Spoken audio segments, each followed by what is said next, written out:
حضرت لال شہباز قلندر رحمت اللہ علیہ کہیں تشریف لے جا رہے تھے تو ایک ریچھ نچانے والا نظر آیا۔ پوچھا تم کون ہو؟ تو وہ بولا کہ میں قلندر۔ اس دور میں ریچھ نچانے والے کو بھی قلندر ہی کہتے تھے۔ آپ رحمت اللہ علیہ بے اختیار مسکرا دیے۔ یہ بات اس ریچھ والے کو پسند نہیں آئی تو وہ کہنے لگا کہ آپ کون ہیں؟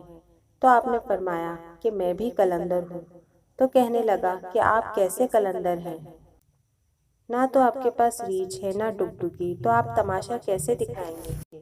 فرمایا پہلے تم دکھاؤ پھر میں دکھاتا ہوں۔ ریچھ والے نے ڈگڈگی بجائی اور ریچھ کھڑا ہو کر ناچنے لگا۔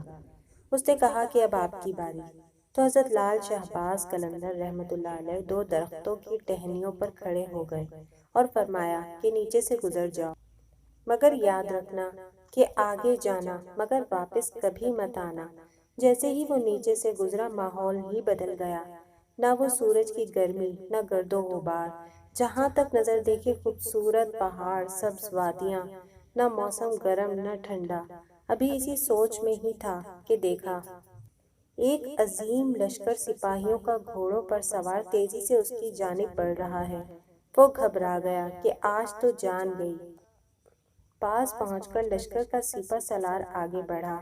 اس سے پہلے کہ وہ کچھ کہتا سپہ سالار بولا، بادشاہ سلامت، آپ کہاں غائب ہو گئے تھے؟ آپ کی سلطنت آپ کا انتظار کر رہی ہے اور ملکہ عالیہ کا رو رو کر برا حال ہے۔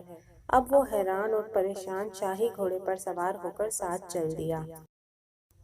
جب محل پہنچا تو عظیم الشان عمارت دیکھ کر حیران اندر داخل ہوا تو خوبصورت ملکہ گلہ شکوہ کرتی لپٹ گئی۔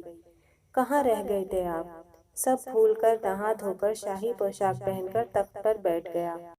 سالوں گزر گئے، بچے ہوئے، پھر شہزادے بڑے ہو گئے، بڑھاپا آ گیا، جسم سے جان، منہ سے ذائقہ چلا گیا۔ ایک دن اپنی سلطنت میں دریا کے کنارے بیٹھے خیال آیا کہ آخر اس دن ہوا کیا تھا۔ اسی جستجو میں وہیں پہنچا جہاں پر لشکر تھا تو دیکھا وہ درخت اب بھی وہیں موجود تھا۔ سوچا چلو دیکھتے ہیں کہ کیا ہے، اور درخت کے بیچ سے گزرا۔ ماحول بدل گیا۔